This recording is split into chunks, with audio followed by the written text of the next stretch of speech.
for stuff like that, right? It sounds like a professional who's really trying to bring to life these things, but then on a very different level, not just do it for video or for YouTube, but actually like feed it to people.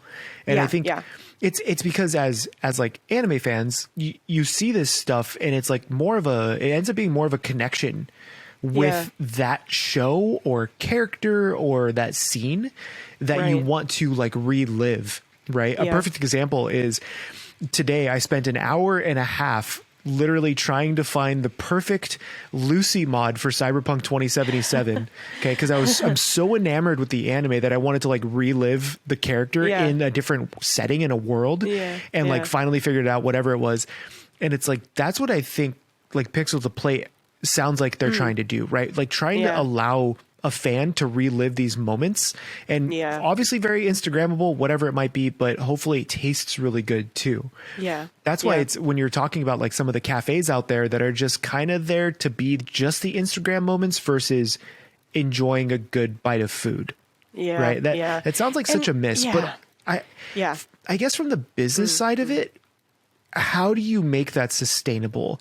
Yes. Right. Because a lot of those cafes, I'm assuming, are pop-ups. Yeah. There's dedicated spaces for these like event cafes. So like in Shibuya, there's at least 2 that I can think of. And it's just like a shop that you can kind of just like the staff can come in, do what they need to do, and then they leave. Gotcha. The next staff comes in and whatever. So they have like these events there all the time in these cafes. But yeah, not really like a physical in-person shop. The only thing I can think of is the Gundam Cafe, which is gone now because rip Gundam Cafe and R.I.P. COVID.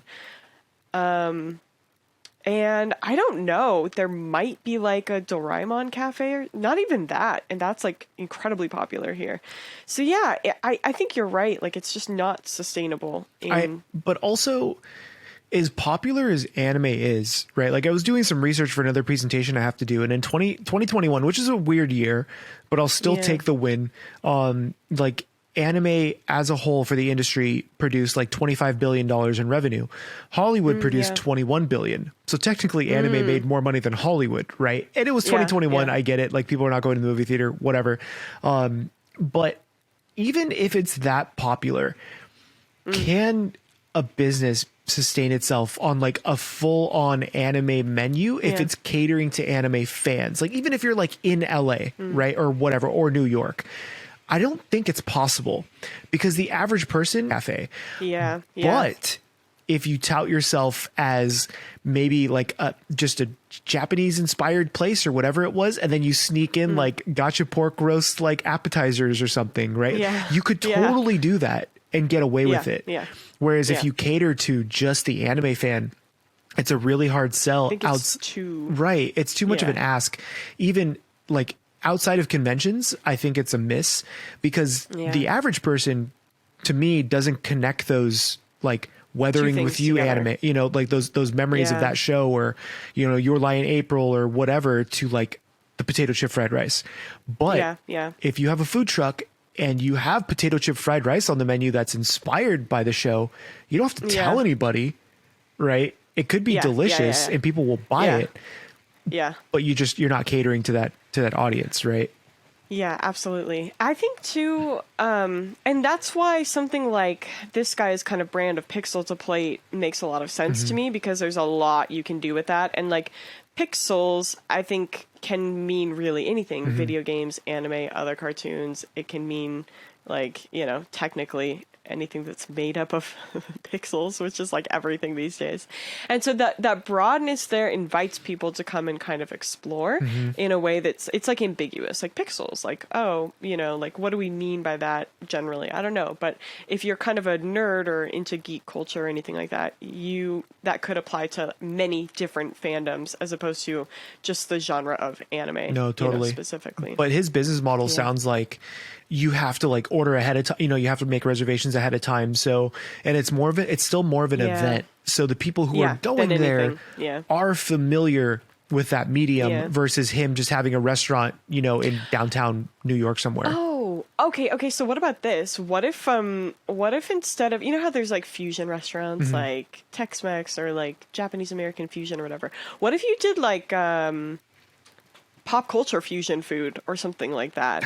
And your restaurant was just dedicated to doing, mixes of stuff that you see in shows and TV or whatever, but also your take on it, your spin or whatever. But I think that would still, cool. I think that would still fall, like if you had a dedicated restaurant, I think you're still better off doing those as kind of the Easter eggs for people who know versus actually putting it on the menu as like the Breaking Bad, I don't know, chemistry cocktail, whatever it is, right? People are going to see it and be like, but if you just call it the Breaking Bad on your menu, and it's just a really cool looking cocktail that's maybe comes out and it's, it's really white and sussy looking, then people will be like, oh, that's funny. Like it's a cocktail based, but then the average person could see it who's never seen Breaking Bad and just order a good cocktail. I think that's kind of the struggle. Like we see all the really cool, like anime food that looks gorgeous and whatever, but feeding it to people and recreating it is the hardest part of it. Right. Like it could be animated to the nines, right? And just be absolutely decked out. They put their whole budget behind it, but you only have a visual representation of it. You have no way of eating it. And so what would be your first thought of like, how do you bring that to the people? Right. Because I think that's what we've both tried to do in the past. Yeah. And I'm personally trying to do that, like push the idea more with future projects. But like, what would you think would be like the best course of action to like let people who enjoy the anime food, whether or not they're in the US or Japan, to like actually get after it? Well, I mean, honestly, the whole reason that I started my channel with food tutorial content was for this reason, right? Like I wanted people to be able to experience it. And the easiest way is just to teach people how to make it for themselves so that they can try it out. But of course, people can't or don't want to for whatever reason, which is very understandable. I have washed too many pots in my time. And so I did this thing, I actually put on a dinner when I was living in Sacramento. I sold tickets to this event. I had like a staff working with me, and we put out a 5-course meal for people to experience. And each course was themed after a different, like really popular anime. Like we had a Pokemon appetizer. We had, oh God, I don't even remember. We had a Sailor Moon dessert, and we had other like various things throughout that kind of evoked a certain anime or a certain feel. And that was probably the closest I ever got to actually like bringing the food to the people. And it was really fun and really successful. But I don't know. I tried for a really long time to do food exhibits at conventions. I remember going to a convention once and I made a bunch of cookies to hand out to people to like share the wealth, because like who doesn't love a free cookie, right?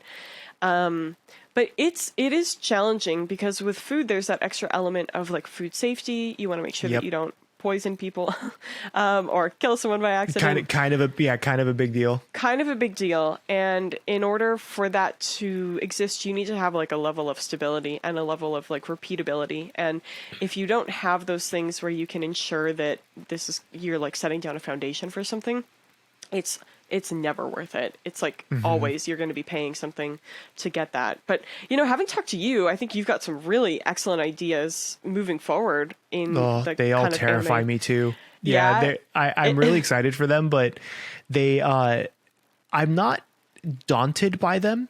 Yeah. I'm more of I need to find the time to execute them. And so it's that slow snowball effect where like, once it gets going, it'll feel very natural to do. Yeah.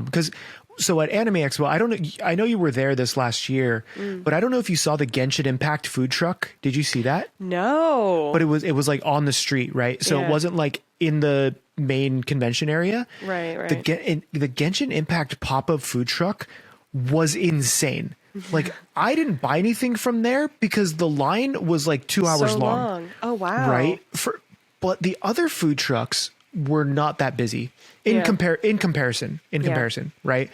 Because you have to imagine how many Genshin fans are. Yeah. The whole convention was Genshin Impact, basically, right? It was insane.